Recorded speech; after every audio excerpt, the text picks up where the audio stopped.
दोस्तों, हेलो दोस्तों। विवेक जी की स्टडी में आप सभी का स्वागत है। जैसा कि आप लोगों ने थंबनेल देख ही चुका होगा कि आज हम देखेंगे राष्ट्रीय प्रतीक चिन्ह। तो राष्ट्रीय प्रतीक चिन्ह जिसे नेशनल सिंबल्स कहा जाता है दोस्तों। तो देखेंगे कि आज हम राष्ट्रीय ध्वज देखेंगे दोस्तों, और राष्ट्रीय चिन्ह है। राष्ट्रीय चिन्ह के साथ है राष्ट्रगान, राष्ट्रगीत, और देखेंगे कि राष्ट्रीय जो कैलेंडर है जिसे क्या पंचांग भी कहते हैं। राष्ट्रीय पशु क्या है देखेंगे, राष्ट्रीय पक्षी क्या है, और देखेंगे राष्ट्रीय पुष्प क्या है। साथ ही हम देखेंगे राष्ट्रीय नदी कौन सी है।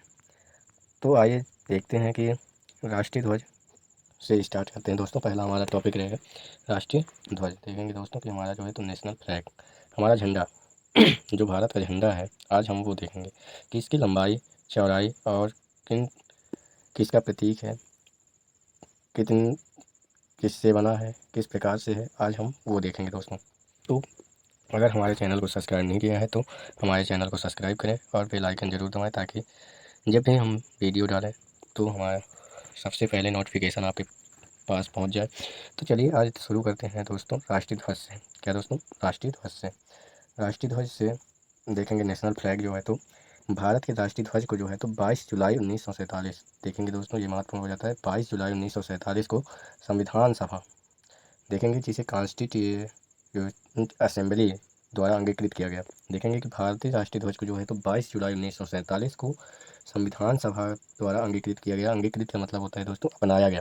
देखेंगे इसकी लंबाई और चौड़ाई जो है तो दोस्तों, इसकी लंबाई चौड़ाई का जो अनुपात है तो 3:2 के बराबर होता है। और इसमें ऊपर से नीचे क्रमशः केसरिया केसरिया सफ़ेद व हरे रंगों की 3 पट्टियाँ होती हैं। देखेंगे इसमें क्या होती हैं दोस्तों, केसरिया, सफ़ेद व हरे रंग की 3 पट्टियाँ होती हैं।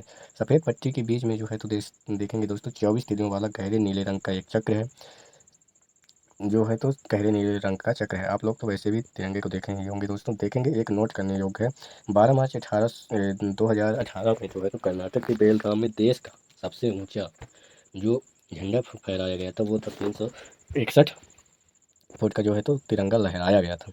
अगला देखेंगे दोस्तों, अगला हमारा जो है वो है राष्ट्रीय चिन्ह, जिसे कहते हैं नेशनल एम्बलम। राष्ट्रीय चिन्ह जो है तो हमारा अशोक स्तंभ है, जिसे सारनाथ के अशोक स्तंभ से लिया गया है। तो देखेंगे कि और इसके सबसे नीचे में क्या होता है दोस्तों, एक तिरंगा, ये वो सत्यमेव जयते जो लिखा होता है वो हमारे मंडकोपनिषद से लिया गया है। मंडकोपनिषद के श्लोक से लिया गया है। तो देखेंगे दोस्तों इसका जो राष्ट्रीय चिन्ह है, इसमें 4 बाघ, जिसे सिंह कहते हैं, होते हैं, जो एक दूसरे की पीठ के लिए से ये होते हैं, जो साहस और निर्भीकता का प्रतीक है। तो देखेंगे कि भारत का जो राष्ट्रीय चिन्ह है सारनाथ के, देखेंगे दोस्तों ये महत्वपूर्ण हो जाता है, वो अशोक स्तंभ से लिया गया है। अगला देखेंगे पॉइंट है दोस्तों, मूल स्तंभ में शेष पर 4 सिंह हैं। वैसे भी इसमें देख ही सकते हैं दोस्तों, इसमें 4 सिंह हैं। इसमें से देखेंगे कि जो एक दूसरे की ओर पीठ किए हुए हैं, अभी मैंने आपको बताया, और जो सिंह है वह साहस व निर्भीकता का प्रतीक भी माना जाता है। अगला देखेंगे पट्टी के मध्य में धर्म चक्र है।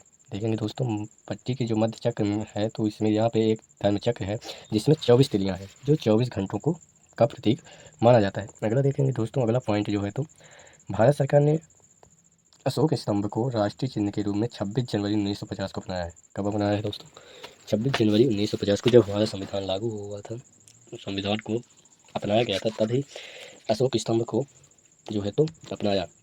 देखेंगे कि चक्र के दाईं ओर, चक्र के जो दाईं ओर है, यहाँ पे देखेंगे दोस्तों, यहाँ पे एक सांड है जो कृषि प्रधान अर्थव्यवस्था का प्रतीक है। और चक्र के बाईं ओर देखेंगे, चक्र की बाईं ओर यहाँ पर दोस्तों देखेंगे कि यहाँ पे एक घोड़ा है, जो अधम शक्ति, परिश्रम व प्रगतिशीलता का प्रतीक, गतिशीलता का जो है तो प्रतीक माना जाता है। देखेंगे कि इसी के नीचे देखेंगे कि एक सूत्र, जिसे सत्यमेव जयते, देखेंगे कि जो ये सत्यमेव जयते लिखा हुआ है, जो ये श्लोक है, सूत्र है, वो अभी मैंने आपको बताया था कि ये मंडकोपनिषद के सूत्र है, जो सत्यमेव जयते जो है, ये देवनागरी लिपि में अंकित है, जिसका अर्थ है सत्य की ही विजय होती है। देखेंगे दोस्तों जो लिखा है, सत्य की ही विजय होती है। अगला देखेंगे राष्ट्रगान, नेशनल अंथेम। जो राष्ट्रगान है तो वो रविन्द्रनाथ टैगोर ने बांग्ला भाषा में रचा था, जिसे 24 जनवरी 1950 को अपनाया गया था। तो देखेंगे कि पहला पॉइंट है दोस्तों, रविन्द्रनाथ टैगोर द्वारा मूलतः बांग्ला भाषा में रचित और संगीतबद्ध जन गण मन। देखेंगे दोस्तों, जन गण मन जो है उस तो जो हिंदी संस्करण को संविधान सभा ने भारत के राष्ट्रगान को 24 जनवरी 1950 को अपनाया गया था। देखेंगे कि 24 जनवरी 1950 को जो है तो अपना लिया गया था। अगला देखेंगे दोस्तों, अगला पॉइंट है, यह सर्वप्रथम 27 दिसंबर 1911 को भारतीय राष्ट्रीय कांग्रेस के 26वें अधिवेशन कलकत्ता में गाया गया था। जो राष्ट्रगान के गायन की लगभग कितने होती है 52 सेकंड में इसे गाया जाता है। अगला देखेंगे दोस्तों, राष्ट्रगीत क्या है दोस्तों, राष्ट्रगीत नेशनल सॉन्ग जो है तो ये बंकिम चंद्र चटर्जी ने लिखा था, जिसे जन गण मन के समान ही दर्जा दिया गया है। जो रविन्द्रनाथ टैगोर द्वारा राष्ट्रगान लिखा गया है उसी के आधार पर इसे भी माना जाता है। ये जो है तो वंदे मातरम जो है तो ये संस्कृत भाषा में रचा गया। तो देखेंगे पहला पॉइंट देखेंगे दोस्तों कि राष्ट्रीय गीत जो है वंदे मातरम की रचना बंकिम चटर्जी ने की संस्कृत में किया था। वैसे भी आप लोगों ने देखा, मैंने आपसे पहले ही कहा था कि इसे जो है तो संस्कृत भाषा में लिखा गया है, जो जन गण मन के समान दर्जा प्राप्त है। अगला देखेंगे दोस्तों, अगला हमारा जो है तो देखेंगे अगला पॉइंट है, इसे जो है तो पहली बार 1896 में राष्ट्रीय कांग्रेस के 12वें अधिवेशन में गाया गया था। अब देखेंगे दोस्तों, राष्ट्रीय पंचांग जिसे नेशनल कैलेंडर भी कहते हैं। देखेंगे कि ग्रीगोरियन कैलेंडर के साथ साथ देश भर के लिए शक संवत पर आधारित, देखेंगे शक संवत पर आधारित एक रूप राष्ट्रीय पंचांग भी है, जिसका पहला महीना चैत है और सामान्य वर्ष 365 दिन का होता है। देखेंगे कि जो 365 दिन का ये जो कैलेंडर है वो 365 दिन का होता है और इसका पहला महीना जो देखेंगे दोस्तों तो चैत्र का है।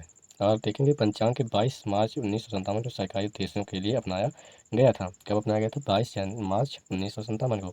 देखेंगे कि जो राष्ट्रीय पंचांग है इसकी तारीखों में स्थायी सदृढ़ता है। देखेंगे चैत्र का पहला दिन सामान्यतः 22 मार्च को और अधिवर्ष 21 मार्च को पड़ता है। देखेंगे कि 21 मार्च को पता है, ये जो है तो महत्वपूर्ण हो जाता है। ये पहला जो चैत्र का पहला दिन है तो 22 मार्च को और अधिवर्ष है और 21 मार्च को पड़ता है, ये सबसे महत्वपूर्ण है दोस्तों। अगला देखेंगे राष्ट्रीय पशु, जो हमारा राष्ट्रीय पशु है नेशनल एनिमल जो है तो हमारा बाघ है। जो देखेंगे कि इसके लिए है तो अप्रैल 1973 में बाघ परियोजना शुरू किया गया था, जिसे टाइगर प्रोजेक्ट का नाम दिया गया है। उसे देखेंगे क्योंकि उस समय देश में जो है तो बाघों की संख्या घटती ही जा रही थी, उसे रोकने के लिए है तो अप्रैल 1973 में बाघ परियोजना शुरू किया गया था। इसके अंतर्गत अनेक बाघ अभयारण्य भी स्थापित किए गए थे।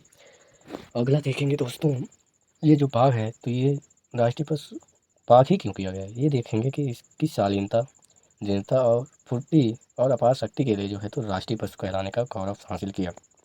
ठीक है दोस्तों, अगला देखेंगे राष्ट्रीय पक्षी। राष्ट्रीय पक्षी जो है तो देखेंगे राष्ट्रीय पक्षी नेशनल बर्ड जो है तो भारतीय मयूर, जिसे मोर भी कहा जाता है दोस्तों। तो ये भारत का राष्ट्रीय जो हंस के आकार के रंग बिरंगे पक्षी की गर्दन लंबी है, आँख के नीचे सफ़ेद निशान व पंखे के आकार की एक कुलगी है होती है। देखेंगे मयूर जो है तो मोर जो है तो भारतीय उपमहाद्वीप के है तो सिंधु नदी के दक्षिण पूर्व से लेकर जम्मू कश्मीर, असम के पूर्व, मिजोरम के दक्षिण तक पूरे भारतीय प्रायद्वीप में व्यापक रूप से पाया जाता है। देखेंगे कि भारतीय वन एवं वन्य प्रणाली अधिनियम 1972 के अंतर्गत मयूर को पूर्ण संरक्षण प्राप्त भी हुआ है। अगला देखेंगे राष्ट्रीय ध्वज। राष्ट्रीय पुष्प जो है तो राष्ट्रीय पुष्प जो है तो हमारा कौन सा है दोस्तों? कमल है। ये जो है तो राष्ट्रीय पुष्प है भारत का और यह एक पवित्र पुष्प माना जाता है, जो भारतीय कला और पौराणिक साहित्य का में इसका महत्वपूर्ण स्थान है। अगला देखेंगे दोस्तों राष्ट्रीय वृक्ष। इसे जो है तो दोस्तों कल देखेंगे, आज टॉपिक हमारा लंबा हो जाएगा इसलिए आज यहीं तक देखेंगे दोस्तों। अगला टॉपिक हमारा कल चलेगा, फिर उसमें आपको बताएंगे कि अगला देखा जाएगा कि राष्ट्रीय वृक्ष कौन सा है और साथ में देखेंगे राष्ट्रीय फल हो गया, फिर देखेंगे राष्ट्रीय नदी क्या है और देखेंगे राष्ट्रीय मुद्रा प्रतीक चिन्ह क्या क्या है। यही सब कल हम देखेंगे दोस्तों, इसलिए आज यहीं तक। अब मिलेंगे आपको अगली वीडियो के साथ। तो आज हमने यही सब देखा है दोस्तों कि राष्ट्रीय चिन्ह कौन कौन से हैं, साथ में उनके बारे में आज की जानकारी ली गई है। और साथ में दोस्तों हमारे चैनल को सब्सक्राइब जरूर करें, नहीं तो हमको निराशा भी होती है, क्योंकि जब ना तो वीडियो देखा जाता है और ना तो कुछ किया जाता है, तो इसलिए हमारे चैनल को सब्सक्राइब जरूर करिएगा। जय हिंद दोस्तों, अब मिलते हैं आपको अगली वीडियो में। तब तक के लिए जो है तो आपसे बने रहिए। हम आपको प्रिपरेशन के लिए जो है तो हम तैयार कर देंगे दोस्तों, इसलिए आप लोग हमारे चैनल से जुड़े रहिए। थैंक यू दोस्तों, जय हिंद दोस्तों। अब मिलेंगे आपको अगली वीडियो में।